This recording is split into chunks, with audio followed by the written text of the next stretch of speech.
Hey, beautiful people. Angela Renee, the creative doula. I'm looking at chapter 3 of The Power of Now. By this book is by Eckhart Tolle. And this chapter is so powerful. It starts with the drop the mic moment. So I'm going to go ahead and read from the book. And hopefully it doesn't skip around because I got to download a copy. It says, "Don't seek yourself in the mind." That's the subtitle. There was a question someone said, "I feel that there's still a great deal I need to learn," or a statement.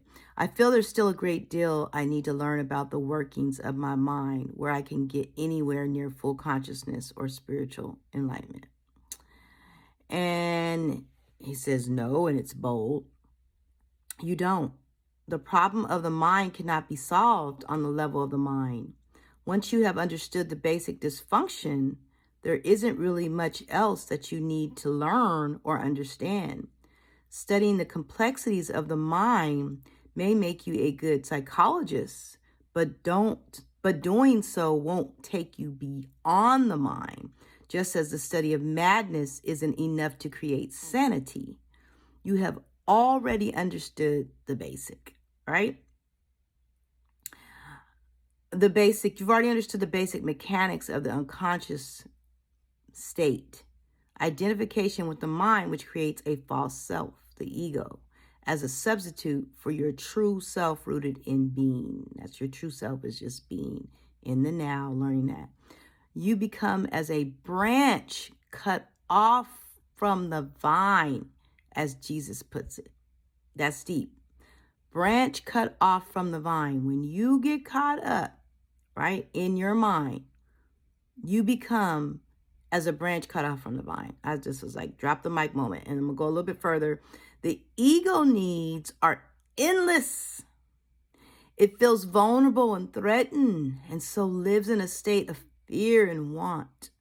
Once you know how the basic dysfunction operates, okay, there's no need to explore all its countless manifestations. No need to make it into a complex personal problem.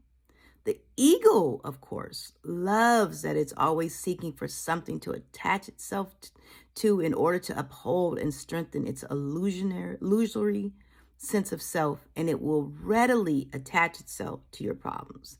This is why for so many people, a large part of their sense of self, all right, is intimately connected with their problems. They identify with their problems, right? Once this has happened, the last thing they want is to become free of them. That would mean loss of self. There can be a great deal of unconscious ego investment in pain and suffering. And of course, we talked about pain the last time, but that's a drop the mic moment, you guys, right there. If you got that first part of chapter 3, if you just understood that and you operated on that, you would be far in life.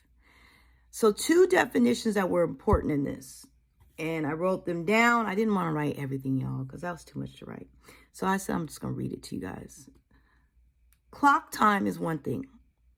So yes, time is important on one level, only for the practical task that we have to complete.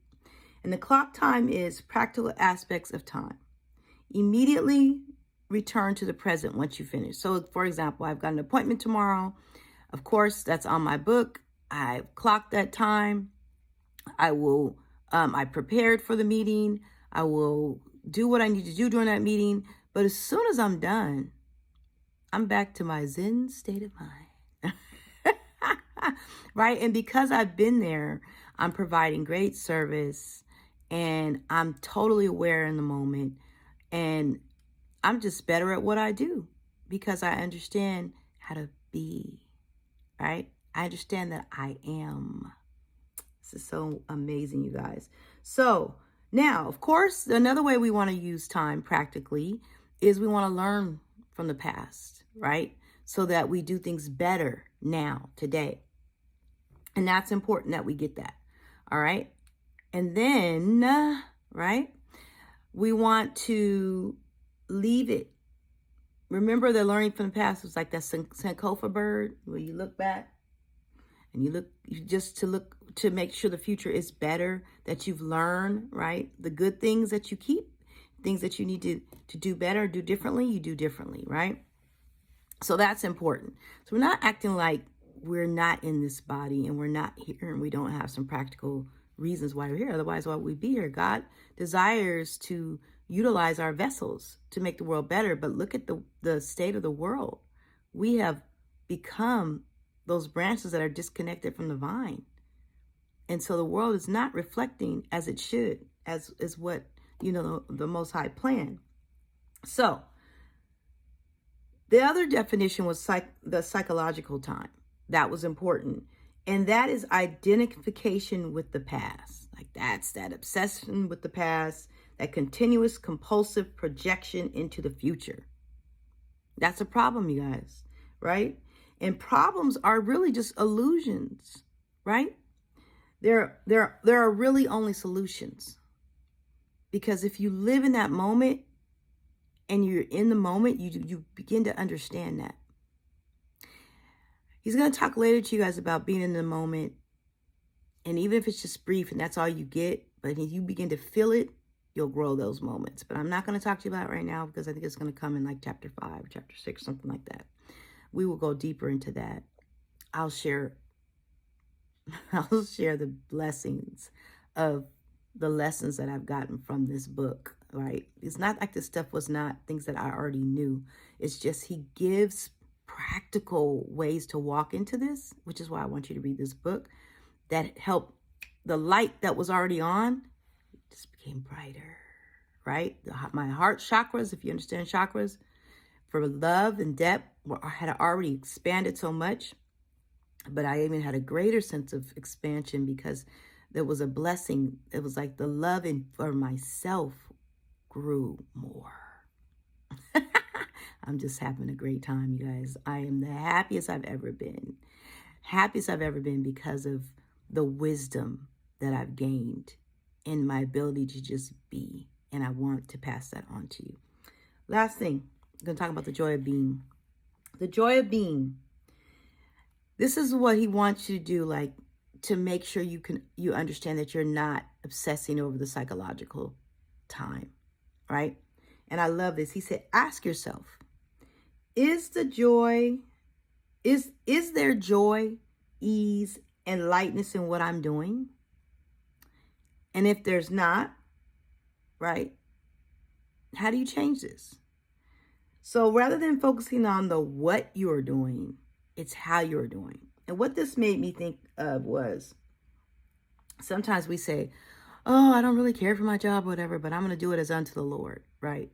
But we're still complaining. So if you're still complaining, then you're caught up in your mind and in time. But if you do it as unto the Lord and you're really doing it, then you should have joy, ease, and lightness in it. And so if you give into the now fully, right, you will be working with quality, care, and love. And I like that point that he made. Give into the now fully, and you will deal with things with quality, care, and love. And that's what I said, as unto the Lord. And for me, that is the joy of being. And I like how he pauses because he wants people to be comfortable with being in the moment. Peace and love. Love and light, beautiful people. Angela Renee, the creative doula. I'll be back tomorrow with chapter 4. Yes, I love you.